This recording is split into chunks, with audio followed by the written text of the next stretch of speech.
मेरे प्यारे दोस्तों, आप सबका मेरे चैनल स्टोरी लवर्स में स्वागत है। अगर आपको मेरे चैनल की स्टोरी पसंद आती है तो प्लीज़ मेरे चैनल को सब्सक्राइब, लाइक एंड शेयर करिए। दोस्तों, जैसा कि आप सबको याद होगा कि मैंने आप सबसे एक राय पूछी थी कि पहले कौन सा एफएफ शेयर करूं। आप सबके कमेंट के हिसाब से पहले मैं psycho husband and innocent wife share करूंगी, उसके बाद क्यूट लव स्टोरी शेयर करूंगी। ये एफएफ मेरे द्वारा लिखी गई है और मैं उम्मीद करती हूँ कि आप सबको ये पसंद आए। एफएफ का फर्स्ट पार्ट स्टार्ट करते हैं। इस एफएफ में लेंजा एक स्ट्रॉन्ग अल्फा है और विंग एक क्यूट एंड इनोसेंट ओमेगा है। एफएफ की शुरुआत में एक बहुत बड़ा मेंशन दिखाया जाता है। मेंशन के एक रूम में शीशे के आगे एक हैंडसम सा लड़का खड़ा था। वो बहुत ही हैंडसम लग रहा था, लेकिन उसके चेहरे पे कोई एक्सप्रेशन नहीं थे। उसकी खूबसूरती को शब्दों में बयां करना बहुत ही मुश्किल है। ये 25 साल का हैंडसम लड़का लेंजा है। अचानक से उसके रूम के दरवाजे के आगे एक लड़की आती है। उस लड़की ने सर्वेंट की ड्रेस पहनी हुई थी। वो लड़की पहले अपनी ड्रेस को ठीक करती है और फिर अपनी शर्ट के ऊपर के 2 बटन खोल देती है और अपनी स्कर्ट को थोड़ा और ऊपर चढ़ा देती है, और वो फिर बिना परमिशन के ही लेंजा के रूम के अंदर चली जाती है। लेंजा को अंदाजा हो गया था कि कोई उसके रूम में घुसा है, लेकिन वो अपनी सीट पे चुपचाप खड़ा था और शीशे में ही देखे जा रहा था। थोड़ी देर बाद वो लड़की अपने फेक क्यूट वॉइस में कहती है, यंग मास्टर। लेंजा जब पीछे घूमता है तो वो एक न्यू सर्वेंट को देखता है जो उसे सेड्यूस करने की कोशिश कर रही थी। लेंजा को बहुत ही डिस्गस्ट फील होता है और लेंजा गुस्से में कहता है, तुम्हें मेरे कमरे में आने की परमिशन किसने दी? तुम्हें नहीं पता किसी के रूम में बिना इजाज़त नहीं आते? वो लड़की लेंजा के पास जाती है और उसके दोनों कंधों पर अपने हाथ रखते हुए कहती है, यंग मास्टर, मुझे लगा मुझे आपकी मदद करनी चाहिए तैयार होने में। फिर वो लड़की लेंजा के कंधों पर हल्का हल्का मसाज करने लगती है। लेंजा गुस्से में उस लड़की का गला पकड़ लेता है और कहता है, तुम मेरी मदद करोगे? अच्छा, अब तुम्हारी मदद कौन करेगा? लेंजा टाइट से उसका गला दबा रहा था। अब लड़की का दम घुटने लगता है। वो लेंजा की पकड़ से छूटने की कोशिश कर रही थी और अपने हाथ पैर चलाने लगती है, जिसके कारण उस कमरे के बहुत सारे सामान नीचे गिरने लगते हैं। जब ये आवाज़ नीचे लिविंग रूम में जाती है, जहाँ मिस्टर और मिसिस लैन बैठे थे, मिस्टर लैन मिसिस लैन से कहते हैं, अब तुम्हारा बेटा क्या कर रहा है? इतना हल्ला क्यों हो रहा है? मिसिस लैन कहती है, जल्दी चलो उसके कमरे में। आज ही तुम्हारे कजन ब्रदर ने एक न्यू सर्वेंट भेजी है। ज़रूर फिर कुछ हुआ होगा। दोनों लेंजा के रूम की तरफ भागने लगते हैं। जैसे ही मिस्टर और मिसिस लैन दरवाज़ा खोलते हैं, वो तेज की आवाज़ लगाते हैं, लेंजा छोड़ो उसे, तुम उसे मार दोगे क्या? लेंजा अपनी पेरेंट्स की बातों को बुरी तरीके से इग्नोर करता है। मिसिस लैन लेंजा के पास जाती है और कहती है, लेंजा प्लीज़ छोड़ो उसे, वो मर जाएगी। लेंजा गुस्से में उस लड़की को फेंक देता है। लड़की का सर दीवार से टकरा जाता है और उसके सर से खून निकलने लगता है। मिसिस लैन उस लड़की को इशारा करती है रूम से बाहर जाने के लिए। वो लड़की इतना डर जाती है कि वो रूम से ही नहीं, मेंशन से ही भाग जाती है। मेंशन के बाहर जो गार्ड खड़े थे वो बहुत ही पुराने गार्ड थे। वो बात करते हुए कहते हैं, ये इस मंथ में चौथी बार हुआ है जो कोई लड़की इस तरीके से भाग रही है। फिर दूसरा गार्ड कहता है, इन्हें भी तो इतनी सी सिंपल सी बात समझ में नहीं आती कि यंग मास्टर से जितना दूर रहें उनके लिए उतना अच्छा है। ये पक्का यंग मास्टर के रूम में गई होगी। फिर पहला गार्ड कहता है, हमारे यंग मास्टर इतने हैंडसम हैं कि किसी का भी उन पर दिल आ जाए। इसमें इन बेचारी लड़कियों की क्या गलती? फिर दूसरा गार्ड कहता है, हाँ, इनकी क्या गलती? इनको पहले ही बता दिया जाता है कि यंग मास्टर को गुस्सा जल्दी आता है, उन्हें उनके नज़दीक नहीं जाना चाहिए। पहला गार्ड कहता है, हाँ, उन्हें बताया जाता है उन्हें गुस्सा जल्दी आता है, पर उन्हें ये नहीं बताया जाता कि गुस्से के कारण वो साइको बन जाते हैं। फिर सारे गार्ड कहते हैं, छोड़ो, हमें क्या करना? कहीं उस साइको ने सुन लिया कि हम उसके बारे में ऐसा कह रहे हैं, फिर अगला हमारा नंबर होगा, जाने वो हमारे साथ क्या करेंगे। हमें चुपचाप अपना काम करना चाहिए। इधर मेंशन के अंदर मिसिस लैन लेंजा का गुस्सा शांत करने की कोशिश कर रही थी। मिसिस लैन कहती है, लेंजा बस करो, अब वो चली गई है। मिस्टर लैन साइड में खड़े होकर सब कुछ देख रहे थे।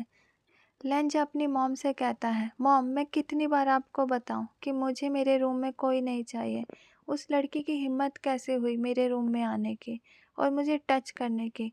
लेंजा अपनी मॉम का हाथ अपने ऊपर से हटाता है और गुस्से में बाथरूम चला जाता है। ऐसे तो लेंजा अपने ऑफिस अटायर में पूरी तरीके से तैयार था ऑफिस जाने के लिए, लेकिन उसे उस लड़की का टच इतना गंदा लग रहा था कि वो दोबारा नहाने के लिए चला जाता है और अपने कंधे को रगड़ने लगता है, जैसे लेंजा उस लड़की का टच अपने ऊपर से दूर करना चाहता हो।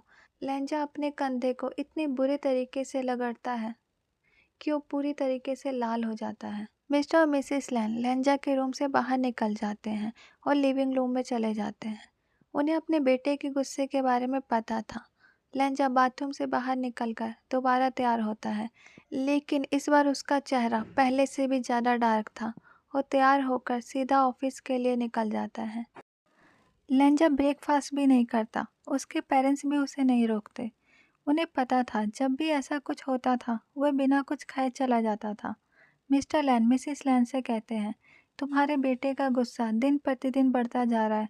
अगर हम कुछ देर से पहुंचते तो आज वो लड़की को मार डालता। मिसेस लैन कहती है, हाँ मैं जानती हूँ, लेकिन हम क्या कर सकते हैं। तुम्हें याद है ना जब लेंजा 10 साल का था तो वो अचानक बहुत बीमार पड़ गया था। उसके बचने के कोई भी चांस नहीं थे, लेकिन उसे डॉक्टर ने तो बचा लिया। लेकिन उसके बाद उसे छोटी छोटी बातों पर गुस्सा आने लगा। 10 साल की उम्र से पहले तो बिल्कुल नॉर्मल था, बहुत हंसमुख था, सबको दोस्त बना लेता था। फिर अचानक सब कुछ चेंज हो गया। आज तो बस उसका सिर्फ एक ही दोस्त है, सिचैन। वो भी पता नहीं उसका गुस्सा कैसे झेलता है। मिस्टर लैन कहते हैं क्योंकि सिचैन को लेंजा में अपना छोटा भाई नजर आता है, इसलिए वह लेंजा की सारी गलतियों को माफ़ कर देता है। फिर मिसेस लैन कहती है, सुबह इतना सब कुछ हो गया कि उसकी वजह से मैं लेंजा को ओमेगा की फ़ोटो नहीं दिखा पाई। मिस्टर लैन कहते हैं, तुम क्यों किसी ओमेगा की ज़िंदगी बर्बाद करना चाहते हो, जबकि तुम्हें पता है तुम्हारा बेटा कैसा है। मिसेस लेन कहती है, आप तो चुप ही रहो। क्या आप नहीं चाहते कि हमारे बेटे का घर बसे? मिस्टर लेन कहते हैं, ऐसा नहीं है कि मैं नहीं चाहता कि हमारे बेटे का घर बसे, लेकिन मैं ये भी नहीं चाहता कि किसी ओमेगा की ज़िंदगी खराब हो जाए। ये बात तुम्हें भी पता है कि जब तुम्हारे बेटे को गुस्सा आता है वो कैसी साइको जैसी हरकतें करता है। कभी कभी तो मुझे डर लगता है कि कहीं वो हमें नुकसान ना पहुंचा दे। फिर तो वो ओमेगा किसी और घर से आएगा, पता नहीं वो उसका क्या करेगा। मिसेस लैन अपने हस्बैंड से कहती है, आप तो चुप ही रहो, सब कुछ ठीक हो जाएगा। उसके ओमेगा के आने से वो नॉर्मल हो जाएगा। मिस्टर लैन कुछ नहीं कहते, लेकिन वो गुस्से से अपनी फाइल उठाते हैं और ऑफिस के लिए निकल जाते हैं, क्योंकि वो नहीं चाहते थे कि किसी ओमेगा की ज़िंदगी खराब हो उनके बेटे की वजह से। इधर एक मेंशन में एक आदमी कुर्सी पर बैठा था। वो आदमी किसी फाइल को गौर से पढ़ रहा था। तभी वो सर्वेंट जो लेंजा को सेड्यूस करने की कोशिश कर रही थी वहाँ भाग कर आई और उस आदमी से कहने लगी, सर आपने तो मुझे आज मरवा ही दिया था।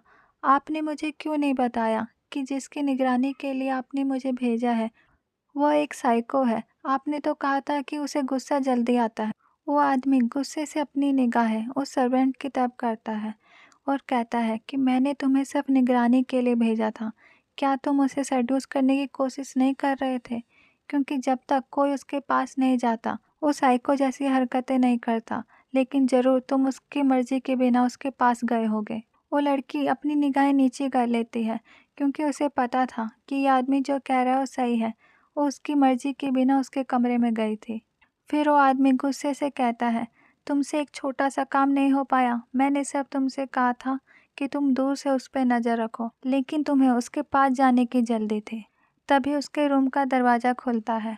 एक लड़का जो करीबन लेंजा की उम्र का था वहाँ पे आता है और कहता है, डैड आप हमेशा किसी न किसी को लेंजा की निगरानी के लिए क्यों भेजते हो, जबकि आपको पता है कि जो दवाई आपने लेंजा को दी है वो सही काम कर रही। वो दवाई लेंजा का गुस्सा दिन प्रतिदिन बढ़ा रही है, तो आपको क्या ज़रूरत है कि आप किसी को भेजो उसकी निगरानी के लिए। फिर वैन रूहान गुस्से से चिल्लाता है, वैन चाओ, जो चीज़ तुम्हें पता ना हो उसमें अपनी राय मत दिया करो। ये सब मैं तुम्हारे लिए ही कर रहा हूँ कि आगे जाके लेंजा किसी से शादी ना करे और उसका कोई हायर ना आए। फिर लेंजा की सारी संपत्ति तुम्हारी हो जाएगी। लेकिन तुम्हारे पास दिमाग ही कहाँ है ये सारी बातें समझने के लिए। वेंचो अपने डैड से कहता है, डैड मुझे ये सब पता है, लेकिन आप निगरानी के लिए क्यों भेजते हो? आपकी दवाई सारा काम कर तो रही है। वेंचो कहता है, हमें निगरानी की ज़रूरत है, हमें ये पता लगाना होगा कि उसकी सेहत में कोई सुधार ना आए और वो किसी से शादी करने के लिए तैयार ना हो, नहीं तो हमारा सारा प्लान खराब हो जाएगा। फिर वेंचो अपने कुछ गार्ड को बुलाता है और उस लड़की की तरफ इशारा करते हुए कहता है कि जहाँ पे तुमने बाकी सबको पहुँचाया था, इसे भी वहीं पहुँचा दो। गार्ड समझ जाते हैं और उस लड़की को खींचते हुए ले जाते हैं, फिर उस लड़की को जान से मार देते हैं। इधर एक छोटा सा गांव दिखाया जाता है जो पहाड़ों के बीच बसा हुआ था। एक ब्यूटीफुल एंजल अभी भी अपने ख्वाबों की दुनिया से बाहर नहीं आया था।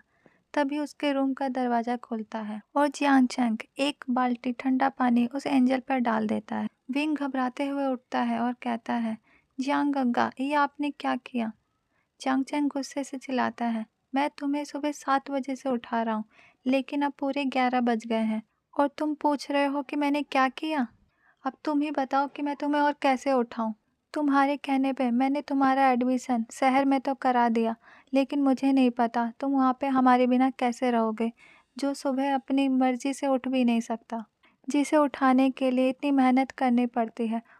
विंग जैसे ही सुनता है कि उसके गगा ने उसका एडमिशन शहर में करा दिया, वो खुशी से उछलने लगता है और कहता है, गगा सच में आपने मेरा एडमिशन शहर में करा दिया? जियानचैंग कहता है, हाँ मैंने तुम्हारा एडमिशन शहर में करा दिया और वहाँ पे तुम्हारा ध्यान वेनिंग रखेगा। विंग अपने गगा को एक नोटी स्माइल देते हुए कहता है, गगा वेनिंग तो वही है ना जो आपकी गर्लफ्रेंड का भाई है? जियांगचैंग हिचकिचाते हुए कहता है, तुम्हें कैसे पता कि वेनचिंग मेरी गर्लफ्रेंड है? विंग कहता है, गगा जब आप शहर गए थे तो मैं आपके रूम में गया, गलती से वो सारे कार्ड मैंने पढ़ लिए जो वैंकिंग ने आपके लिए लिखे थे। जियांगचैंग अपने भाई से कहता है, विंग प्लीज़ मॉम डैड को मत बताना इस बारे में। विंग कहता है, लेकिन क्यों गगा, आप बता सकते हो, मॉम डैड को कोई प्रॉब्लम नहीं होगी, आपकी गर्लफ्रेंड तो इतनी बड़ी डॉक्टर है। जियांगचैंग कहता है, हाँ मुझे पता है कि कोई प्रॉब्लम नहीं होगी, लेकिन वो मेरी शादी की तैयारी करने लग जाएंगे और मैं अभी शादी नहीं करना चाहता। विंग कहता है, ओके गगा, मैं किसी को कुछ नहीं कहूँगा। फिर जियांगचैंग कहता है, चलो जल्दी से तैयार हो जाओ, नीचे सब तुम्हारा इंतज़ार कर रहे हैं। सीजे ने तुम्हारा फेवरेट सूप बनाया है, जल्दी से आ जाओ। विंग रेडी होकर नीचे आ जाता है। यानली विंग को अपने पास बिठाते हुए बड़े प्यार से ब्रेकफास्ट कराती है। मैडम यू विंग से कहती है, बेबी आज तुम कोई भी शरारत मत करना, पूरे गांव से तुम्हारी शिकायतें आती हैं कि तुम किसी न किसी का नुकसान करते रहते हो। विंग पाउट बना के कहता है, मॉम वो सब झूठ बोलते हैं, मैं किसी का कोई नुकसान नहीं करता। फैंगमिन मैडम यू को रोकते हुए कहते हैं, ये बच्चे की खेलने की उम्र है, तुम उसे क्यों रोक रहे हो, उसे खेलने दो। मैडम यू अपने हस्बैंड से कहती है, तुम्हें नहीं पता कभी ये छोटी छोटी शरारतें कोई बड़ी मुसीबत लेके आएगा घर, जिसका हम सामना नहीं कर पाएंगे। ऐसे भी अब विंग बड़ा हो रहा है। फिर जियांगचैंग कहता है, मॉम अब ये कुछ दिन तो यहाँ गांव में रहेगा, फिर तो शहर चला जाएगा, उसे अपनी मर्जी का करने दो। फिर फैंगमिन बोलते हैं कि मैं तुम सबको एक बात तो बताना भूल गया, जो हमारे गांव में बड़ी सी हवेली है, 2 दिन बाद उनके मालिक आ रहे हैं। मैडम यू कहती है, वो तो लैन की हवेली है ना, जिनका वो बड़ा सा आम का बगीचा भी है। फैंगमिन कहते हैं, हाँ तुम सही कह रहे हो, वो लैंसी हैं और बहुत अमीर हैं। फिर मैडम यू कहती है, हाँ वो तो हर साल आते हैं ना। फैंगमिन कहते हैं, लेकिन इस बार उनका सन भी उनके साथ आएगा, मैंने सुना है। फिर फैंगमिन विंग से बोलते हैं, विंग उस आम के बगीचे में मत जाना, वो हमारा बगीचा नहीं है और अब तो उनके मालिक भी आ रहे हैं। विंग कुछ नहीं बोलता, लेकिन एक मिस्टीरियस स्माइल देता है। फिर विंग ब्रेकफास्ट करने के बाद कहता है कि मॉम मैं अपने फ्रेंड से मिलने जा रहा हूँ, मैं जल्दी ही घर आ जाऊँगा। विंग अपने घर से निकलकर सीधा अपने बेस्ट फ्रेंड नी हुसैन के पास जाता है।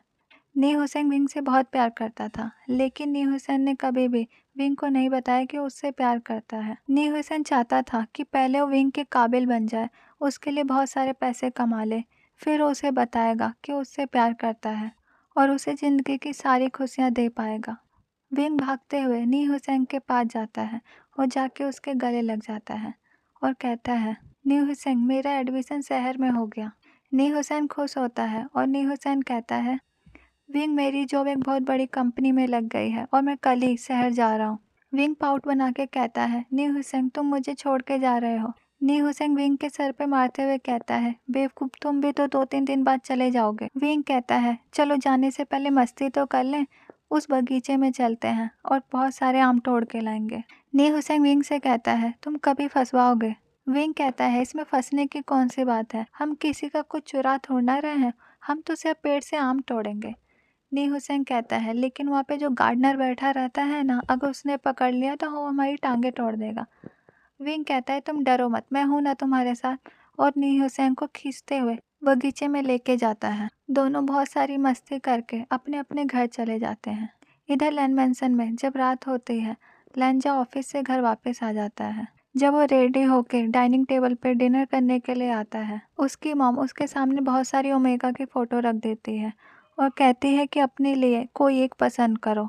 लैंजा गुस्से से अपने हाथ की मुट्ठी बना लेता है और कहता है, मॉम, मैं आपको कितनी बार मना करूं कि मुझे कोई शादी नहीं करनी। मिसेस लैन कहती है कि मैंने कहा ना तुम कोई एक पसंद करो, अब तुम्हारी शादी की उम्र हो गई है, तुम्हें शादी कर लेनी चाहिए। फिर लैंजा एक इविल स्माइल देता है और अपनी मॉम से कहता है, मॉम, आप ही एक पसंद करो। मिसेस लैन खुश हो जाती है और कहती है, सच में तुम मेरी पसंद के एक ओमेगा से शादी करोगे। लैंजा की आंखें बहुत ज़्यादा डार्क हो जाती है और वो कहता है कि मैं शादी नहीं करूँगा, आप पसंद करो, मैं उसे मार के उसकी बॉडी आपके पास लाऊंगा। मिस्टर और मिसेस लैन की सांसें रुक जाती हैं जब इतने गुस्से में लैंजा ये बात बोलता है।